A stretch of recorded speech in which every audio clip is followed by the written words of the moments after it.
নমস্কার, রান্নার নতুন রসায়নে আপনাদের সকলকে স্বাগত জানাই।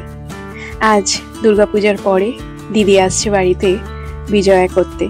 তো মা হঠাৎ করে বলল যে বাড়িতে চপ বানালে কেমন হয় বলতো। আমি বললাম ঠিক আছে করো। তো মা বলল ঠিক আছে, মাটন আছে, একটু মাটনের চপ করে নি। তো মা যেভাবে করলো একটু শেয়ার করি আপনাদের সাথে। এখানে 250 গ্রাম মতন মাটনকে ছোট ছোট করে কেটে নেওয়া হয়েছে। সাথে নেওয়া হয়েছে 4টে মিডিয়াম সাইজের পেঁয়াজ আর সেদ্ধ আলু 2টো, আর 1 টেবিল স্পুন মতন আদা থেতো, 1 টেবিল স্পুন রসুন থেতো আর 1 টেবিল স্পুন লঙ্কা থেতো। আর সাথে যাবে 1.5 টেবিল স্পুন মতন ধনে গুঁড়ো, আর আছে ভাজা মশলা। এখন ফ্রাই প্যানের মধ্যে সর্ষের তেল দেওয়া হলো 2 টেবিল স্পুন মতন। তেলটা গরম হলে এর মধ্যে আদা থেতোটা দেব। আদাটা একটু ভাজা হয়ে গেলে এর মধ্যে দেব রসুন থেতো। রসুনটাও হালকা ভেজে নেব। রসুনটা হালকা ভাজা হয়ে গেলে এর মধ্যে যাবে লঙ্কা থেতো। লঙ্কাটা যে যেমন ভাবে ঝাল খান সেরকমই দেবেন, খুব বেশি কিন্তু ভাজা হবে না, হালকা ভাজা হবে।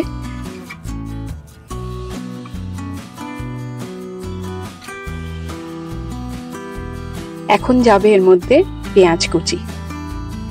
পেঁয়াজ ভাজতে ভাজতে একটা কথা বলে নিই, যে ভাজা মশলার কথা বললাম সেটা বাড়িতে বানানো শুকনো খোলায় ধনে, জিরে, এলাচ, দারচিনি, লবঙ্গ, গোলমরিচ, শুকনো লঙ্কা ভালো করে ভেজে গুঁড়ো করে নেওয়া হয়েছে। এই যে দেখুন, এখন যেটা দিচ্ছি সেটা হচ্ছে ধনে গুঁড়ো আর 2 টেবিল স্পুন মতন জল।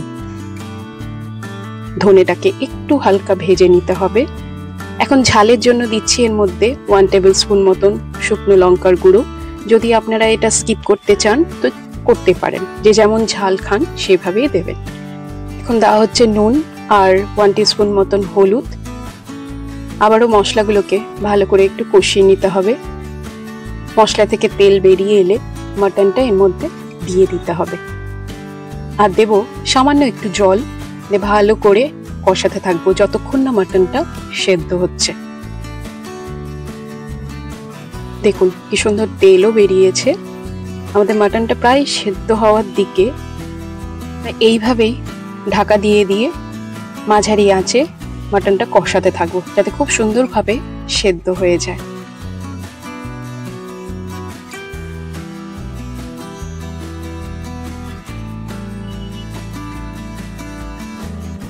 মাটনটা সেদ্ধ হয়ে এলে আমাদের যে সেদ্ধ করে রাখা আলুটা ছিল সেটা হাত দিয়ে হালকা ভেঙে এর মধ্যে দিয়ে দিতে হবে।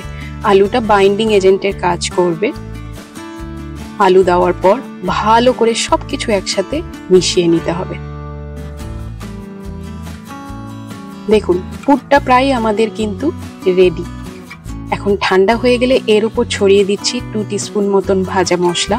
মশলা গুঁড়োটা দেওয়ার পর ভালো করে মিশিয়ে নেব।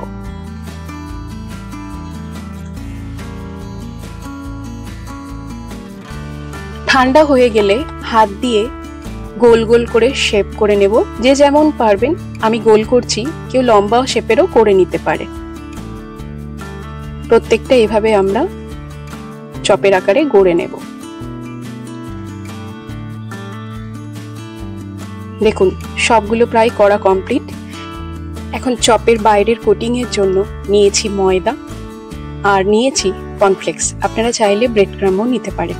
এখন যে গোল শেপের পুরগুলোকে রেখেছিলাম সেগুলো শুকনো ময়দাতে একটু হালকাভাবে মাখিয়ে নেব। এখন আরেকটি বাটিতে 3 চামচ মতন কর্নফ্লাওয়ার, 1/2 টিস্পুন মতন গোলমরিচ, নুন এবং জল দিয়ে পাতলা একটা ব্যাটার করে নেব। এখন ওই যে ময়দায় মাখিয়েছিলাম গোল পুরগুলো সেগুলো এর মধ্যে একটু ডিপ করে নিয়ে কর্নফ্লেক্স এর মধ্যে রাখবো। একদম শুকনো হাত দিয়ে কিন্তু কর্নফ্লেক্স গুলো এর ওপর দিয়ে দেব, যাতে কোনো জায়গা ফাঁক না থাকে। এইভাবে করে আপনি কিন্তু এয়ারটাইট বক্সে করে ফ্রিজেও রেখে দিতে পারবেন অনেকদিন। এখন চপগুলো ডিপ ফ্রাই হবে, তার জন্য কড়াইয়ে তেল দিয়ে তেল গরম হলে আমরা কিন্তু চপগুলোকে ভালো করে ক্রিস্পি ভাবে ভেজে তুলে নেব।